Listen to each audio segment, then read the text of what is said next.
wabarakatuh. Saya Nirakun Handayani. Di sini saya akan menjawab pertanyaan soal UAS MK Psikologi Dakwah. Soal yang pertama yaitu jelaskan pengertian psikologi dakwah dan tujuan pembelajarannya.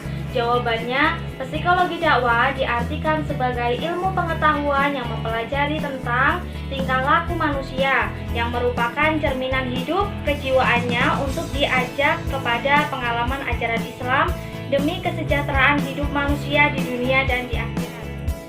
Tujuan dan manfaat pembelajaran psikologi dakwah. Pada proses dakwah yang bermaksud untuk merubah sikap kejiwaan seorang mad'u, maka pengetahuan tentang psikologi dakwah menjadi suatu yang sangat penting. Jika dilihat dari segi psikologi dakwah dalam prosesnya dipandang sebagai pembawa perubahan atau suatu proses.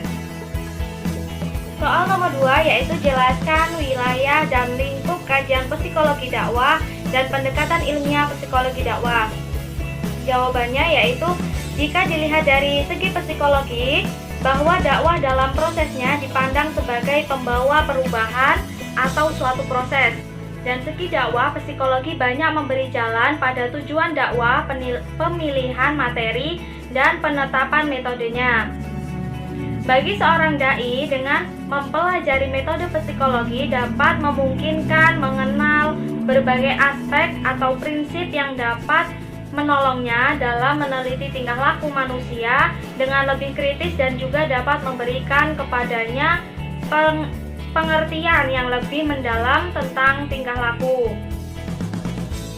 Psikologi dakwah mempunyai titik perhatian kepada pengetahuan tentang tingkah laku manusia.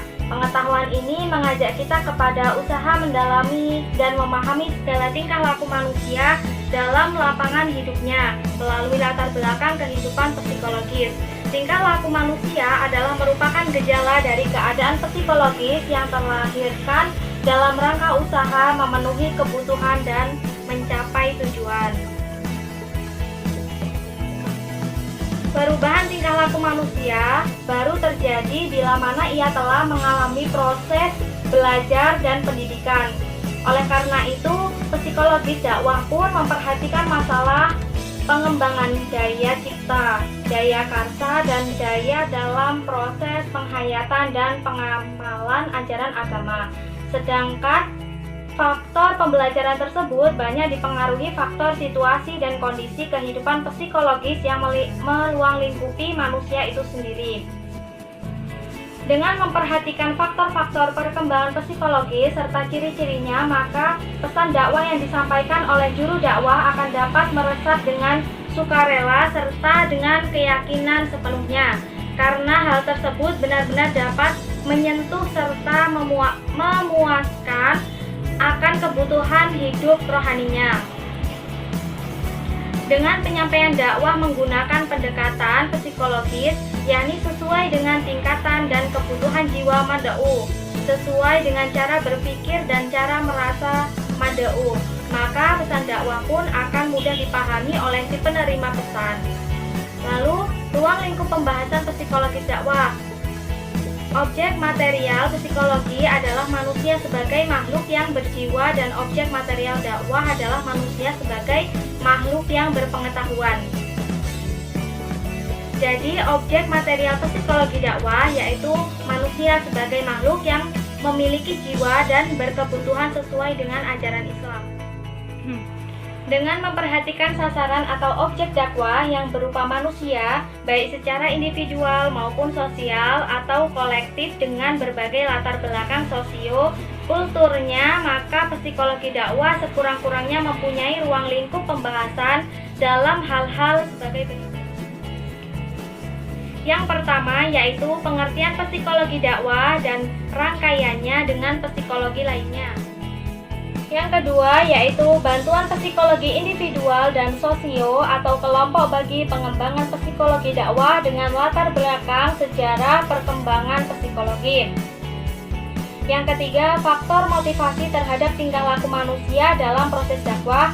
Yang keempat, proses dakwah dalam pengertian dan kaitannya dengan proses belajar manusia. Yang kelima, faktor leadership dalam proses kegiatan dakwah. Yang keenam, faktor pengaruh lingkungan terhadap perkembangan hidup keberagamaan manusia. Yang ketujuh, metode dakwah yang efektif merupakan permasalahan dalam dakwah dan lain-lain yang menyangkut faktor perkembangan hidup keberagaman pada manusia. Soal nomor 3 yaitu jelaskan urgensi, motivasi, dan konsep diri bagi seorang dai dalam pelaksanaan dakwah. Sebutkan faktor yang dapat meningkatkan kredibilitas pendakwah. Sebutkan dan jelaskan. Jawabannya, konsep diri bagi seorang dai dalam melaksanakan dakwah merupakan pemahaman sikap individu terhadap diri sendiri, sehingga mengakibatkan dua orang atau lebih. Konsep diri adalah faktor yang melakukan komunikasi dengan orang. Faktor yang dapat meningkatkan kredibilitas pendakwah yang pertama yaitu berkomunikasi. Kemampuan berkomunikasi ini adalah yang sangat penting agar tercapainya pesan tanpa hambatan. Yang kedua yaitu penguasaan diri. Kemampuan penguasaan diri adalah kemampuan untuk bersikap bijak dan sabar. Yang ketiga yaitu pengetahuan. Kemampuan pengetahuan agama yang berdasarkan pada Al-Quran dan hadis. Pengetahuan psikologi dan memiliki pengetahuan umum. Soal yang keempat yaitu bagaimana hubungan spiritualitas dan sikap mental pelaku dakwah. Coba saudara jelaskan serasional mungkin. Jawabannya yaitu spiritualisme di dalam agama adalah kepercayaan atau praktik-praktik yang berdasarkan kepercayaan bahwa jiwa-jiwa yang terangkat atau saat meninggal tetap bisa mengadakan hubungan dengan jasad. Hubungan ini umumnya dilaksanakan melalui seorang medium yang masih hidup. Ada keterlibatan emosional yang kuat, baik pada penolakan maupun penerimaan terhadap spiritualisme ini yang membuat sulitnya suatu uraian imparsial dipakai untuk membuktikannya. Tidak ada kewajiban bagi juru dakwah untuk dapat memberikan petunjuk orang-orang kepada jalan Allah, karena kewajibannya hanya menyampaikan dakwah saja. Tetapi seiring waktu dan berkembangnya teknologi, banyak membantu para juru dakwah untuk menyampaikan informasi tentang kebenaran risalah Allah. Hal tersebut menyebabkan para pendakwah dapat memberikan alasan, hujah, dan argumentasi yang jitu terhadap dakwahnya. Soal nomor 5 yaitu jelaskan arti penting dan fungsi bahasa dalam proses komunikasi dakwah. Kompetensi apa saja yang harus dimiliki dai agar menggunakan bahasa dapat efektif dalam mencapai tujuan dakwah?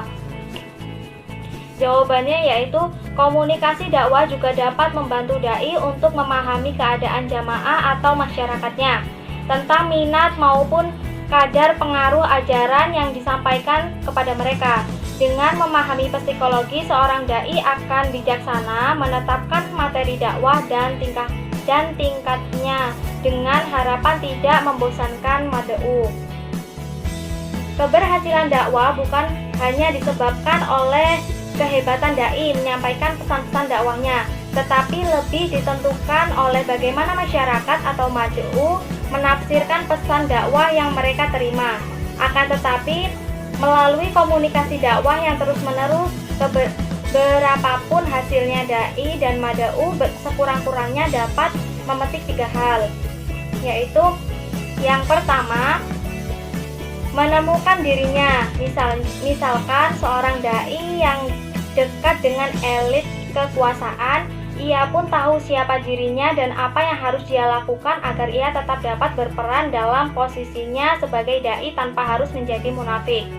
Yang kedua yaitu mengembangkan konsep diri. Konsep diri ialah pandangan dan prasangka seseorang tentang dirinya sendiri. Konsep diri dipengaruhi oleh orang lain, misalkan pujian ataupun cacian orang lain. Yang ketiga, menetapkan hubungan dengan dunia sekitar. Pengalaman berkomunikasi dengan aneka respon dapat dijadikan pijakan oleh dai untuk menetapkan hubungan dirinya dengan dunia sekitarnya. Apakah dalam berhubungan dengan masyarakat akan menggunakan model autoplatis, yakni ia menyesuaikan dirinya dengan orang lain, ikut arus masyarakat, atau menggunakan model alloplatis, yakni masyarakatlah yang harus menyesuaikan dengan dirinya. Soal yang nomor 6 yaitu bahasa sebagai pesan dakwah dapat terdiri dari verbal dan non-verbal. Apakah yang dimaksud dengan pesan verbal dan non-verbal? Bagaimana hubungan keduanya serta berikan contoh. Jawabannya, pesan verbal adalah pesan dalam bentuk lisan maupun tulisan. Pesan non-verbal adalah pesan yang umumnya menggunakan bahasa tubuh seperti gerak tangan, raut wajah, dan lain sebagainya. Hubungannya yaitu pesan nonverbal digunakan sebagai pelengkap, sebagai komunikasi verbal. Contohnya ketika seorang mengatakan kata-kata dengan unsur amarah, maka akan didukung dengan raut wajah yang marah pula. Demikian tadi yang dapat saya sampaikan. Saya akhiri, wassalamualaikum warahmatullahi wabarakatuh.